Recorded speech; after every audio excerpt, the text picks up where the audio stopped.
Hey everyone, I'm Armand. Welcome back to part 4 of Fingerstyle Fundamentals. Over the past 3 lessons, we've spent a lot of time focusing on plucking, so today we're going to go over 2 exercises for fretting technique. In this lesson, you'll learn the most efficient way to approach the neck with your fretting hand, learn to control the sound of your strings from your fingertips, and how to synchronize your fretting hand with the plucking techniques we've gone through from previous lessons in the series. Real quick, before we start, up until this point, I've been calling the strings by their number names. With the introduction of frets, we're about to get a lot more numbers, so from this point forward, I'll be addressing the strings by their actual note names. So, from the thickest string here, string 6, this is low E, we have A, D, G, B, and high E. There's a number of silly phrases that you can come up with to help memorize the strings, but feel free to pause the video and take this information in for a moment before continuing. Now, with that out of the way, let's jump in to exercise 1. This first exercise is called finger hopping. Before we start with the left hand, let's set our right hand up in our Pima resting position. So P on the low E, I, M, A on strings G, B, and E. We're going to start with our fretting hand in 5th position. So we're going to find the 5th fret of our guitar, and let's place our first finger on the 5th fret of the low E string. When doing this, we want to make sure the thumb is in a supporting position on the back of the neck. Make sure it's not pressing in too hard or that we're gripping the back of the neck with the palm. We want to allow a certain amount of space so that we can fit like a pencil in between our palm and the neck of the guitar.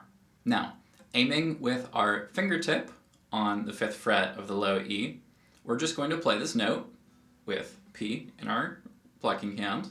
And we want to stop the sound completely from the fretting hand. So what I'm doing here is I'm applying pressure and immediately releasing it. Notice how my finger stays on the string afterwards. I'm not flying off and getting a second note. I'm just releasing pressure and letting my fretting hand completely control the sound of that string.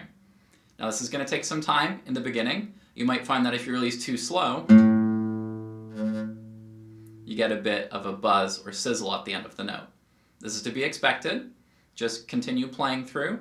The main thing to avoid is that big pull-off sound. Make sure you're not flicking your fingers away from the strings.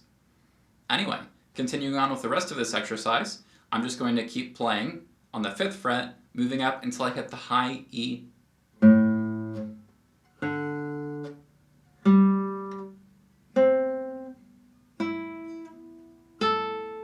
I'm going to come back to the low E.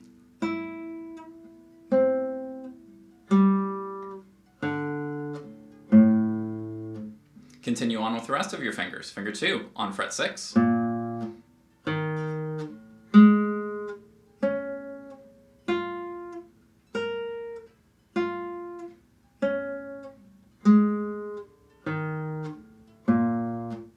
Finger 3 on fret 7.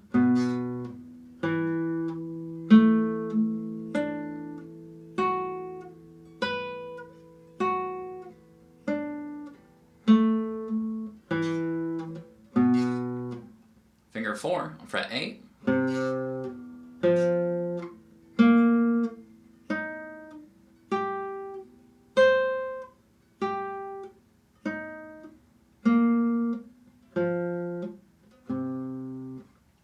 And that's the drill.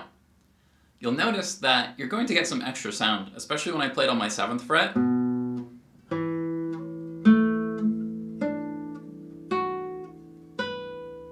There's a lot of extra resonance coming from my guitar. So expect some extra sound. Again, the big thing is avoid the pull-off. Let's move on to exercise 2.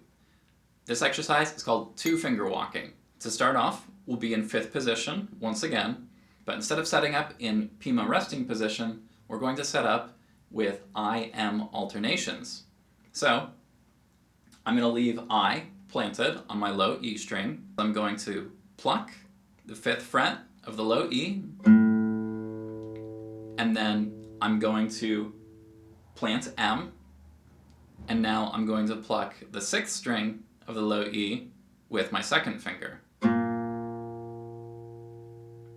And that's the motion. We're just going between fingers 1 and 2, covering frets 5 and 6.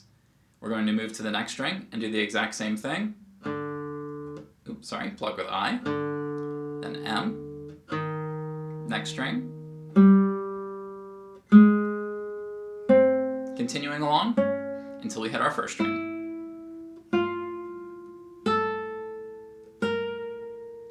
Once we get here, we're going to reverse the motion.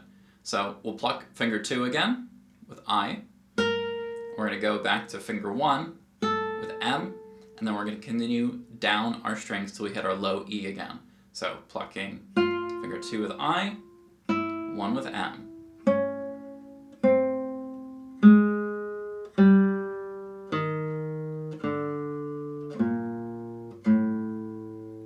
Continue along, doing the same thing, now with fingers 2 and 3. Finger 2 is going to be playing fret 6, finger 3 is going to be playing fret 7. So still in 5th position here.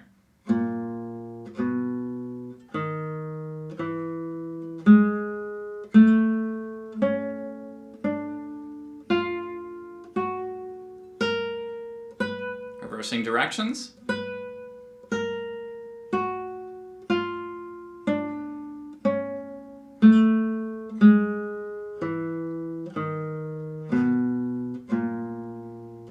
Moving on to fingers 3 and 4. I know this one is going to be tough, but do your best to still aim for your fingertips. And while doing this, try and only move the finger until it's absolutely necessary. We want to develop that walking motion in our hand.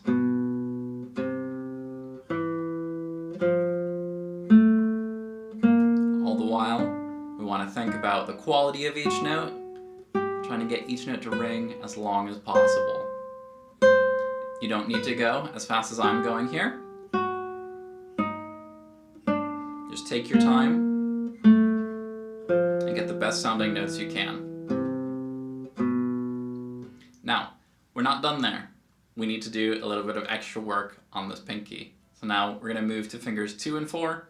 This is on frets 6 and 8 in 5th position.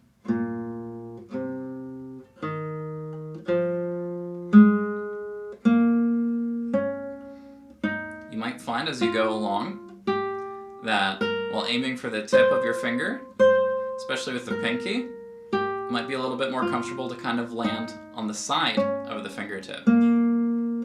This is completely natural. In fact, mine goes pretty far out to the side, so no worries if you find that happening to you as well. Next one, fingers 1 and 4.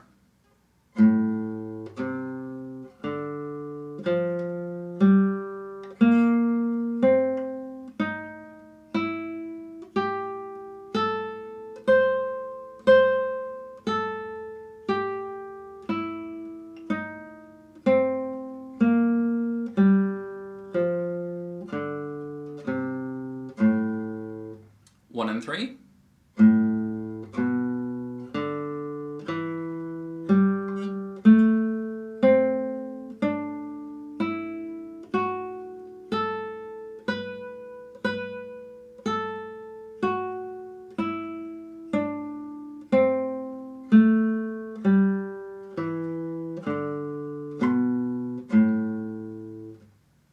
And that's all. You've made it.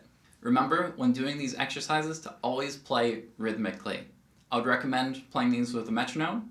Start at 60 BPM and move up from there as you feel necessary. As your fingers become comfortable with this exercise, we can increase the difficulty by moving down. So moving this down to 4th position, 3rd position, eventually 1st position increases the difficulty because our frets here are wider. So we have to stretch our fingers a little bit more, and we need a little bit of extra pressure to get good sounding notes from here. That's all for today. In this lesson, we used finger hopping and 2-finger walking to find the most efficient way to approach fretting with our left hand. We learned how to control the sound of our strings from our fingertips and how to synchronize our fretting hand with the plucking techniques we've gone over in previous lessons. If you have any questions or comments, please let me know, and consider liking and subscribing. I hope you all have a wonderful day, and I'll see you next time. Bye.